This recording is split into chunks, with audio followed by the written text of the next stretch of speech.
The compass needle spins wildly before coming to a stop. It's pointing towards a dark and misty island.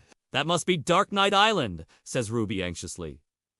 No one wanted to go there. The island was said to be filled with danger, even death. But the friends had no choice. They had to find the next fragment of the sky map. A thick fog greets them as they step off the boat onto the rocky shore. Evie shivers. "It's so cold," she says, "and this place gives me the willies."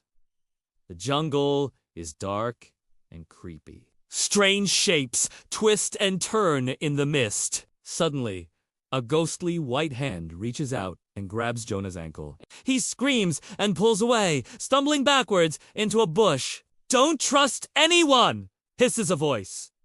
"Not even yourself." More hands appear, pulling and tugging at the friends until they collapse on the ground. Trapped by a net made of ghostly vines. Before them stands a translucent figure, a spirit that looks like an old, hunched man. "Who are you?" asks Ruby. "I am the elder spirit of this island," he rasps. "And you have stumbled into my domain." "Your domain," gulps Finn.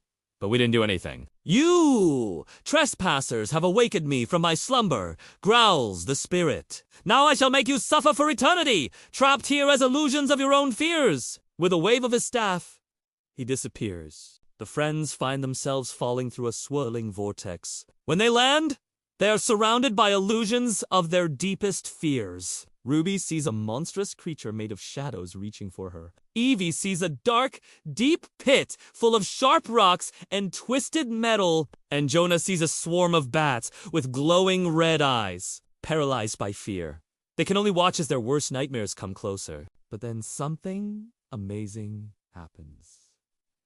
They begin to glow. The light grows stronger until it's blinding. Then just as suddenly, it vanishes. And standing before them is the spirit of the island. "What did you do?" asks Ruby.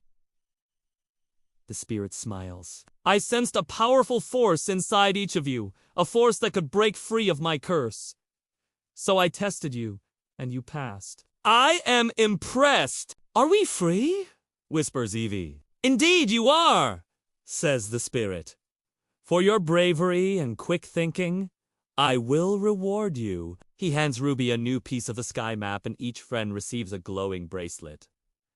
"Be careful, young ones," the spirit warns. "The path ahead will be perilous indeed." As the friends run back to the boat, they hear the spirit cackle maniacally. Hidden behind a rock monolith, Captain Shadow watches them leave. "So they found another piece of the map," he mutters, his eyes gleaming with greed. "And they have no idea I'm watching them." He pulls out a small knife and slices the tip off one of his fingers.